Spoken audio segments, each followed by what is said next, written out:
بسم اللہ الرحمن الرحیم۔ السلام علیکم dear students, welcome to note support. Students, اس ویڈیو میں آج ہم نے کلاس 10th کا اردو کا فرسٹ چیپٹر کرنا ہے۔ فرسٹ چیپٹر کے سوالات کے جوابات ہم اس ویڈیو میں کریں گے۔ اسی طرح سے آپ کو اس چینل پہ باقی تمام چیپٹرز کے سوال جواب، ان کے خلاصے اور دوسری چیزیں جو ہیں وہ مل جائیں گی 1 by 1۔ تو آج ہم اپنی ویڈیو شروع کرتے ہیں، جس میں ہم نے سبق نمبر 1 حمد کے سوالات کے جوابات کرنے ہیں۔ سبق نمبر 1 حمد۔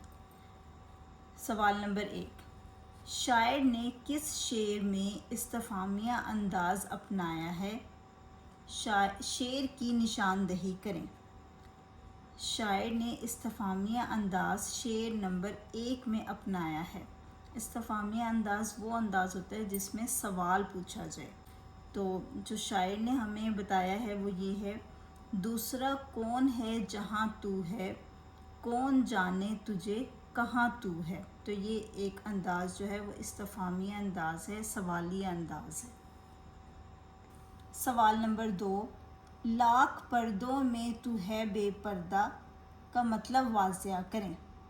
جواب: اس کا مطلب یہ ہے کہ اگرچہ اللہ کی ذات ہماری نظروں سے اوجھل ہے، لیکن اس کی تخلیق کردہ کائنات کی ہر چیز، پرندے، درخت، سورج، پھول، اس کے وجود کا پتہ دیتی ہے۔ اللہ تعالیٰ کی ذات پردے میں ہونے کے باوجود بھی سب پر ظاہر ہے۔ سوال نمبر 3، حمد کے مطلع کے خیال کی کوئی اور مثال پیش کریں۔ حمد کے مطلع کے خیال کی ایک مثال یہ ہو سکتی ہے: ہر طرف تیری جلوہ گری ہے۔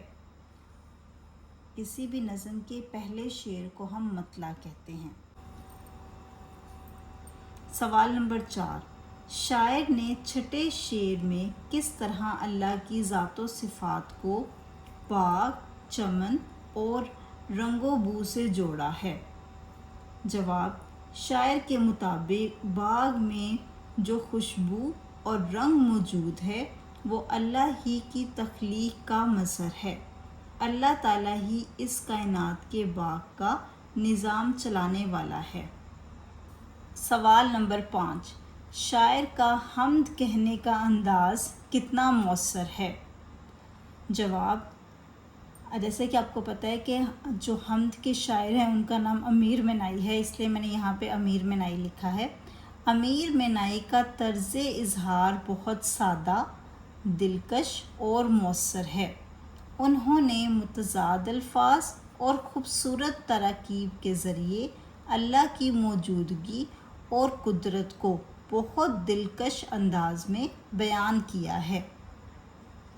اوکے اسٹوڈنٹ، یہ چیپٹر نمبر 1 حمد کا کلاس 10th کے جو سوال جواب ہیں وہ میں نے آپ کو کروا دیے ہیں۔ اسی طرح سے اس چینل پہ آپ کو باقی دوسرے چیپٹرز کے سوال جواب اور ان کے خلاصے، اس طرح کی تمام ویڈیوز مل جائیں گی۔ So make sure like the video and subscribe the channel. Thank you.